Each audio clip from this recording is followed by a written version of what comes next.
Hello dear students, welcome to our online class. हम आज का टॉपिक है rivers of India.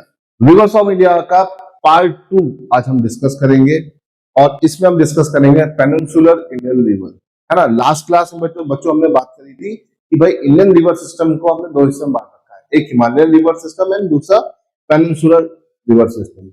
Himalayan river system की क्या खास बात थी? वो पेरेनियल था, उसके पास ग्लेशियर एक फिक्स सोर्स था। बस जो पेनिनसुलर इंडियन रिवर सिस्टम है that is depend on monsoon, और ये सीजनल होता है। इसमें रिवर में पानी एक लिमिट तक हमेशा नहीं रहता, वो बढ़ता घटता रहता है। ये डिपेंड करता है किस पे? पेनिनसुलर इंडिया की रिवर किस पे डिपेंड करती है? मानसून पर। तो इसे ध्यान रखिएगा, तो इसी को हमें समझना है। देखिए, जब पेनिनसुलर इंडिया की जो रिवर्स है बेटा, उसको हम दो हिस्सों में डिवाइड कर सकते हैं। एक वो जो वेस्टवर्ड फ्लो करती है, दूसरी वो जो ईस्टवर्ड फ्लो करती है। ठीक है, कुछ रिवर ऐसी हैं जो वेस्ट की तरफ फ्लो करेंगी, कुछ ईस्ट की तरफ, है ना। जैसे कि आप देख सकते हैं, ये इंडिया का पूरा पेनिनसुलर पार्ट है। पेनिनसुला क्या होता है? A land which surrounded three side by water is known as peninsula. तो पेनिनसुला की अगर हम बात करें तो ये इंडियन पेनिनसुला है, और यहां पर अगर देखें तो ये आपका अरेबियन सी है। कौन सा सी है बेटा? अरेबियन सी है ना। ये क्या है? ये आपका है बे ऑफ बंगाल, और नीचे आपका मिलेगा इंडियन ओशन। देखो, तीन तरफ से पानी से घिरा हुआ रीजन है, दैट इज कॉल्ड पेनिनसुला। अब इंडिया का ये साइड जो है, ये वेस्टवर्ड साइड है, दिस इज कॉल्ड ईस्टवर्ड। तो हमें यहाँ पे दो तरह की नदियां मिलेंगी, एक वेस्टवर्ड फ्लोइंग रिवर और दूसरी eastward flowing river. Westward flowing river की बच्चों जब भी हम बात करते हैं तो हमारे पास दिमाग में तीन से चार रिवर का नाम आता ही आता है ना। ठीक, और ईस्टवर्ड में ज्यादातर रिवर तो ईस्टवर्ड ही फ्लोइंग है। तो हमें इन रिवर्स को दो हिस्सों में बांटना है, westward and eastward flowing river. ठीक है, कई बार हमारे पास साउथ पेनिनसुलर इंडिया में सारी रिवर ईस्टवर्ड है। देखिए, सब की सब रिवर्स कहाँ जा रही है? ईस्ट की तरफ आ रही है, सब इधर ही रिवर्स कर रही। क्यों? क्योंकि इंडिया का जो प्लेट्यू का स्लोप है वो ईस्टवर्ड टिल्टेड है ना। स्लोपी एरिया है, यहाँ से ऊंचा है और यहाँ से नीचे है, ये स्लोप बन रही है, इसीलिए सारी रिवर्स कहाँ आ रही है? ईस्टवर्ड। कहाँ पे आके मिल रही है? बे ऑफ बंगाल में, है ना। और ये वाली जो रिवर्स है ये सब वेस्टवर्ड फ्लोइंग रिवर, वेस्ट की तरफ जा रही है। लेकिन इसमें बहुत ही फिक्स रिवर है। कभी कभी आपसे पूछता है वेस्टवर्ड फ्लोइंग बड़ी नदियां कौन सी है, और दो नदियां वेस्टवर्ड फ्लोइंग है, नर्मदा है, ताप्ती। जैसे माही, साबरमती, ये भी आपकी वेस्टवर्ड फ्लोइंग है ना। लेकिन जो बड़ी मेजर रिवर्स है जो वेस्टवर्ड फ्लोइंग है, बार बार कई बार आता है, that is Narmada and Tapti. तो आपको इसे ध्यान रखना पड़ेगा। ठीक है, चलिए अभी क्या है कि इन नदियों को हम देखते हैं। तो जब हम पेनिनसुलर इंडिया की बात करते हैं तो वेस्टवर्ड और ईस्टवर्ड रिवर्स को बांट लेते हैं। वेस्ट में हमारे पास बच्चों पांच बड़ी नदियां हैं, नर्मदा, ताप्ती, माही, साबरमती है, है ना। और बच्चों जब हम बात करते हैं ईस्ट की, तो ईस्ट में हमारे पास महानदी, गोदावरी, कृष्णा, कावेरी और सुबर्णरेखा, ये रिवर्स है ना। इन रिवर्स के अकॉर्डिंग ही हम सारी चीजें कर सकते हैं। मैप में आप इसे समझ भी सकते हो, देख भी सकते हो। ठीक है, ओके। तो हमको क्या करना है? हमको पहले वेस्टवर्ड देखना है, फिर ईस्टवर्ड देखना है, और धीरे धीरे करके इस पूरे सिस्टम को समझ के यहाँ पर कंप्लीट करना है। तो वेस्टवर्ड रिवर में हमारे पास बच्चों पांच रिवर है। तीन रिवर्स है, पांच, नर्मदा, ताप्ती, माही, साबरमती एंड लूनी। इसमें अगर हम बात करते हैं तो इसमें हमारे लिए इंपॉर्टेंट है नर्मदा, ठीक है, ताप्ती। बस दो ही रिवर्स इंपॉर्टेंट है, इसमें कुछ ज्यादा पॉइंट आपको जानने, बाकी सब में तो छोटे छोटे पॉइंट्स है, वो आपको देखने, है ना। तो शुरू करते हैं नर्मदा से। नर्मदा की अगर हम बात करते हैं बच्चों, तो नर्मदा नदी का ओरिजिन कहां से होता है? अमरकंटक होता है बेटा, अमरकंटक। अमरकंटक से इसका ओरिजिन होता है। ठीक है, नर्मदा रिवर की अगर हम बात करें तो किन किन स्टेट से फ्लो करती है? तो वो एमपी, महाराष्ट्र एंड गुजरात से होते हुए आपका bay of sorry gulf of Cambay में जाकर अपने आप को डिवेंच करता है ना। आप कुछ इस तरह से इसका पैटर्न देख सकते हो, ये आपका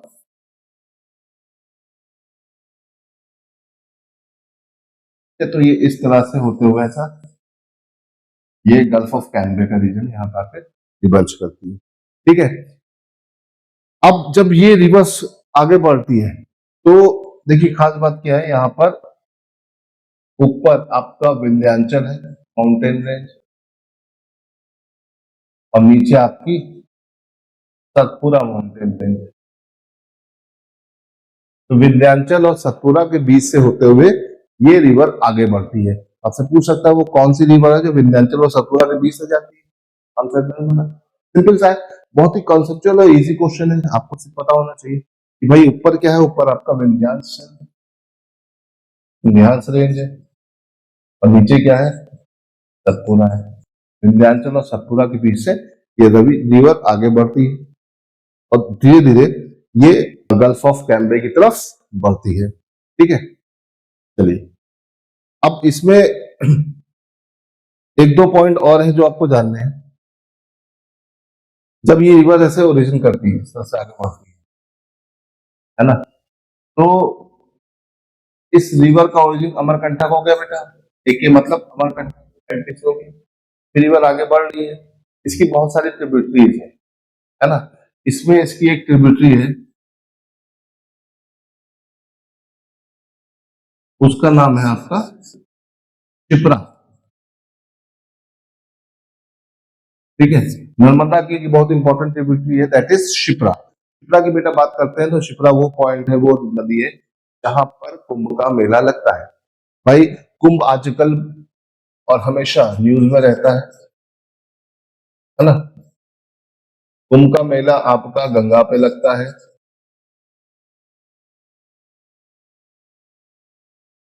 शिप्रा पे लगता है और गोदावरी पे लगता है। ठीक है, गंगा में Haridwar,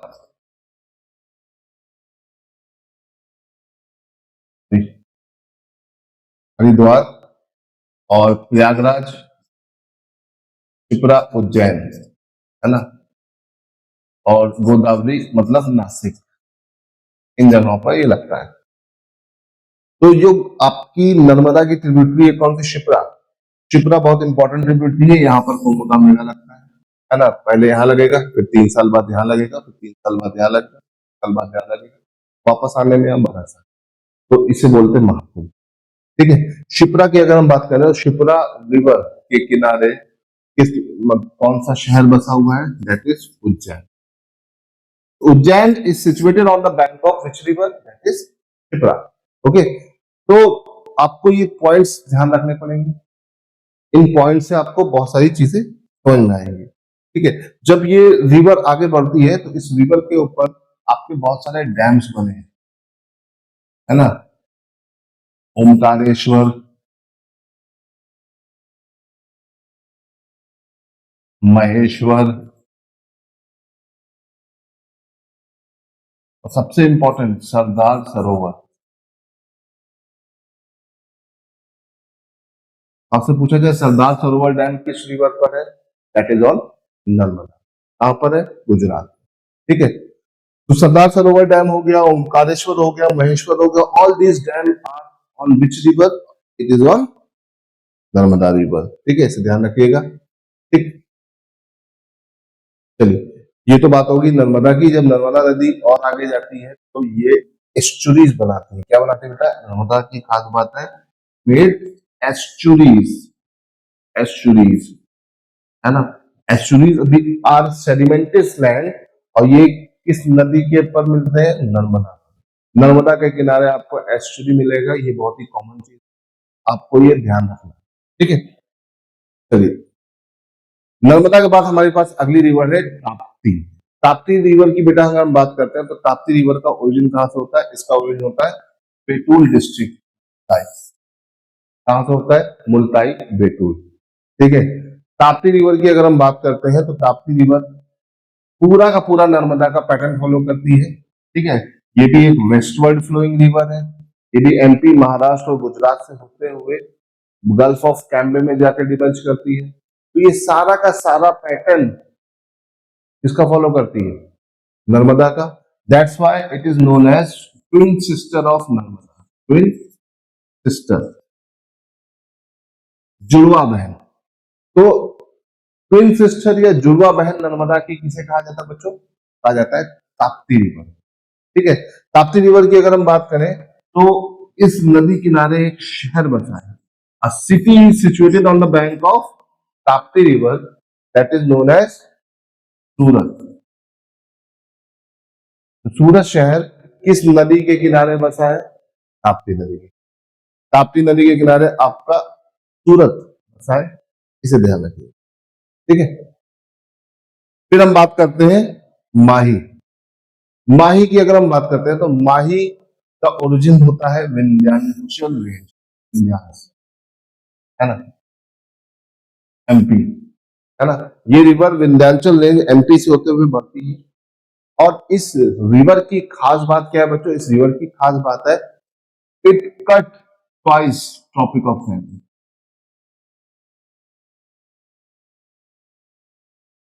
twice cut tropic of cancer. ठीक है। इंडिया में ट्रॉपिक ऑफ कैंसर इंडिया को दो पार्ट में डिवाइड करता है, और इस ट्रॉपिक ऑफ कैंसर को दो बार कट करने वाली रिवर कौन सी है? माही।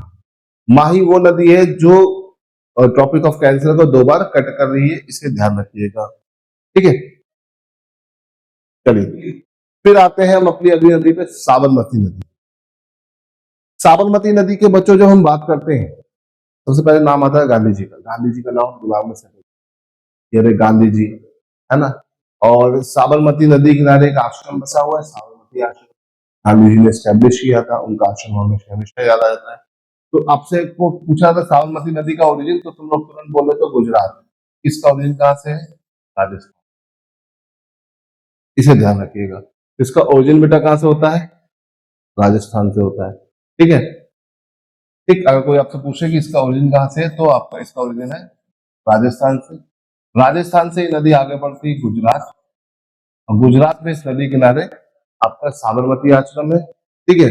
अब साबरमती नदी की बात करते हैं तो इसमें बहुत सारी और भी इंपॉर्टेंट खास बातें हैं। ठीक है। इसका पानी ब्रैकिश होता है, ब्रैकिश मतलब खारा। इसका बहुत पानी खारा होगा, और ये नदी आखिरी में जाकर गल्फ ऑफ कैम्बे में अपने आप को डिबंच करती है। हम बात की खाड़ी हिंदी बोलते हैं, वहां जाकर अपने आप को डिबंच करती है। फिर बात करते हैं बेटा लूनी। लूनी नदी की बात करते हैं तो लूनी नदी का ओरिजिन कहां से है? लूनी नदी का ओरिजिन होता है राजस्थान, है ना। राजस्थान की सबसे बड़ी नदियों में से एक है। राजस्थान में इस नदी का ओरिजिन कहां से होता है? तो राजस्थान में होता है अरावली रेंज। अरावली रेंज में ये कहां से ओरिजिन होता है? अरावली में ये कहां से ओरिजिन हो रहा है बेटा? अरावली में ओरिजिन हो रहा है आपका अजमेर। अजमेर में इसका ओरिजिन कहां से है? पुष्कर।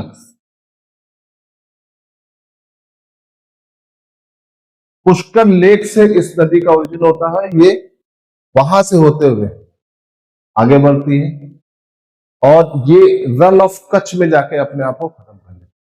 तो अगर कोई आपसे पूछे लूनी नदी का ओरिजिन कहां से होता है, तो आप इनमें से कोई भी पॉइंट बताओ। राजस्थान भी सही है, अरावली भी सही है, अजमेर भी सही है, पुष्कर भी सही है। ठीक है। इनमें से कुछ भी दे सकता है। इस नदी का ओरिजिन राजस्थान से होता है, और राजस्थान में ही नदी आके खत्म हो जाती है रन ऑफ कच्छ में, है ना। इस नदी का पानी बहुत ज्यादा खारा होता है। और लूनी नदी की बात करते हैं तो ये भी वेस्टवर्ड फ्लोइंग एक रिवर है, इसे ध्यान रखिए। ठीक है। तो आई थिंक कि आपको जितनी भी रिवर मैंने बताई वो आपको समझ में आ गई होगी। एक बार नर्मदा में कुछ चीजें हम और समझ लेते हैं, और फिर इसको देखते हैं। देखिए, नर्मदा की जब हम बात करते हैं तो नर्मदा का कुछ पैटर्न इस तरह से चलता है ना। एमपी से इस नदी का ओरिजिन है, विंध्याचल और सतपुरा के बीच से ही नदी ओरिजिन होकर निकलती है। और इस नदी पर आपको एक वाटरफॉल मिलेगा। क्या मिलेगा? वाटरफॉल।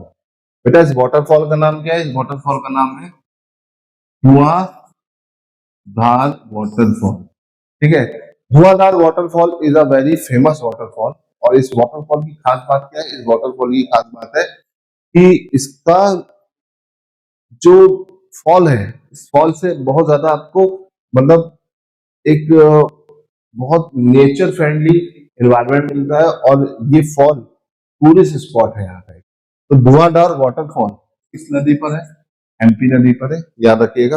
वाटरफॉल में अगर हम बात करते हैं बेटा, तो एक वाटरफॉल और भी पूछा जाता है जो है आपका जॉग वाटरफॉल ना। Jog waterfall is the highest waterfall of India, highest. इसे गेरो सोफा भी बोलते हैं, गेरो सोफा है ना। इसे महात्मा गांधी भी बोलते हैं, महात्मा गांधी वाटरफॉल। तो इसके कई सारे नाम है, ठीक है। जॉग हो गया आपका, धुआंधार हो गया, साथ ही साथ एक वाटरफॉल आपका और बहुत इंपॉर्टेंट है बेटा, जो वाटरफॉल आपका इंपॉर्टेंट है, वाटरफॉल है शिव समुद्रम वाटरफॉल। शिव समुद्रम वाटरफॉल।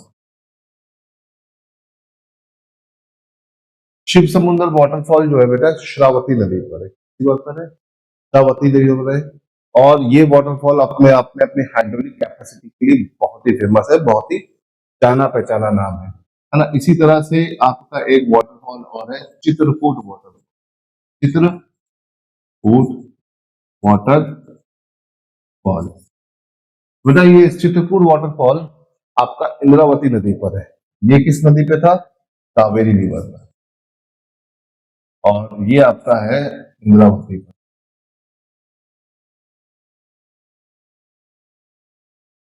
ठीक है। ये जो पीछे वाला था ना आपका जॉब, जॉब था आपका श्रावती नदी पर। तो ये सारे पॉइंट बेटा आपको याद रखने पड़ेंगे, है ना। पहले मैंने बताया धुआंधार, ठीक है। दूसरा मैंने आपको बताया आपका जॉब, तीसरा आपको बताया चित्रकूट, और चौथा बताया आपका शिव समुद्रम।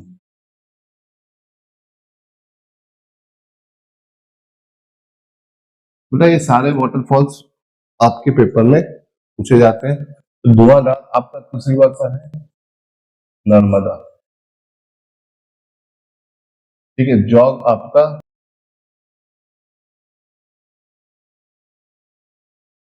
चित्रकूट की अगर हम बात करें तो ये इंद्रावती रिवर पर है, और शिव समुद्रम अगर हम बात करें तो ये कावेरी पर।